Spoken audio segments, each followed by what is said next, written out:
Hey everybody, I wanted to show you my garage sale find the other day.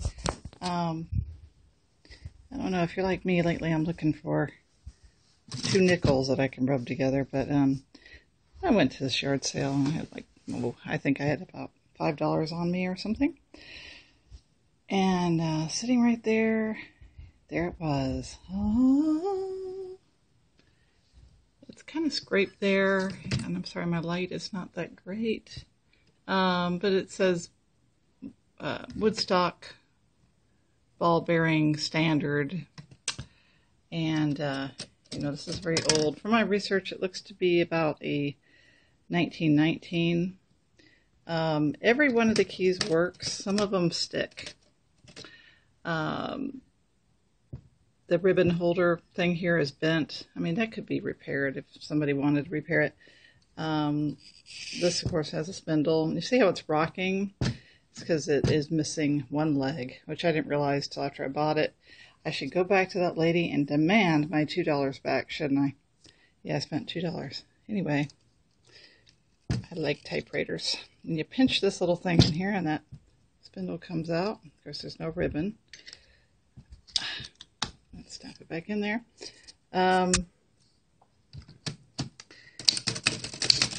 So you can see, do a little typing for you. It has interesting buttons like tabulator. I'm not familiar with that. Line lock release.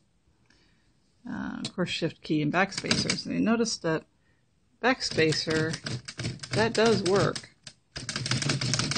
But in typing, it does not advance. And I think it has to do with this thing. I think it is the cable that makes that run. But anyway,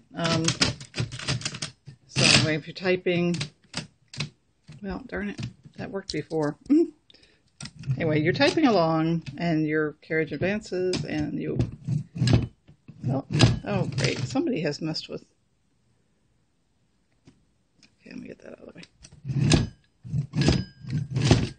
Well, previously the bell did work, and I think somebody in my family has messed with this, and now the bell isn't working. But it did work before. Let me see. We're going to learn how to use a typewriter from 1919, everybody. It's either 1915 or 1919.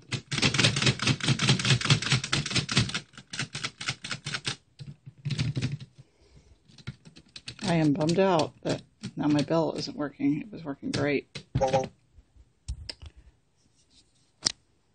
You can kind of hear it. Dagnabbit. Well, I'm unhappy because I had a wonderful ping, great little ping. And there's some issues where apparently the woman or somebody, I'm not going to blame her, but somebody had obviously painted in the room. There's little paint specks. Let me turn it around here. It's really heavy, so.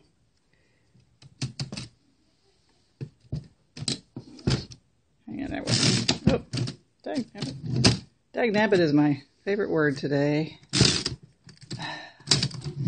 Speak like an 1890s prospector day. All right, let's open it up. Let's look around here. Yeah, see what we see. But yeah, I don't know if you can see here, but see how there's paint speckles here. And then I just, dang it. Can't show you because my light isn't good enough. Oh my God, it's heavy. I'm going to be hurting from this. But it's really cool because it says made in U.S. America. See that there? And then there it is. Let me get it in the light.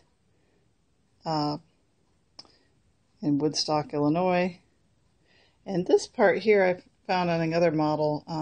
This is a listing of all the patents. But on my model, it has gotten all worn off. But and right above that is, you can, if I can catch it in the light, that's where the bell is. Right where my little pinky finger is trying to point at. You see that roundish thing there? Oh my gosh. I mean, it is really heavy. And I keep it on this towel because it's missing a leg. I don't want it scraping up the table. But I just really think it is beautiful, picturesque. Let me see if I can get it from this side. It's my battery. Yeah, machine age stuff. And just think it's really cool. And I bought it for $2. And I hope I can get the bell. Figure out. Oh, I see. It's this little thing. So this is the little clip that would hold the paper. And it is down. Okay, gotcha. Let's do a little repair. Anyway, it's down, but it's probably not going to stay. It's not going to stay up. And I can't do both at the same time. But let me try. Oh, okay, slide it. Here we go. Okay, I will learn. When I took typing, it was in 1970. Let's see, 1980 or something. long time ago. Anyway, a lot of this comes back. There's a nice bell. See? And I love the graphics on here, because again, the light's not great. Let me do this. And so I knew from that, I mean, obviously it's not a Nazi symbol, but I knew that this had to be prior to 1933, at least, because nobody would use any kind of logo that looked kind of Nazi-ish, or kind of in that style. At least in my opinion, it kind of struck me that way. So at first I thought it was 1915, but it does appear to be probably a 1919. And I was hoping to be able to sell it for at least $50. I got this lovely bill in the mail. See if I can focus on that. $512.63. And that is from my heart palpitation adventure, which I have to give you an update on that. It actually turned out to be premature ventricular contractions, or PVC. So it's not really a problem. I just have to avoid caffeine. And if I'm doing something physical and it starts bothering me, I need to stop and rest a little bit. But that's all there is to it. And for all that, I had to pay $500. Actually, it's going to be more than that, because there is another charge if you want to learn how to read a statement. But there's the Holter monitor. When I wore the 24-hour monitor, the charge on here is $185, and they haven't received insurance on that. So hopefully that'll help. I'll have to call the insurance company and find out why they haven't paid that. But anyway, at least I'm not dying of a heart attack. Bills can be paid.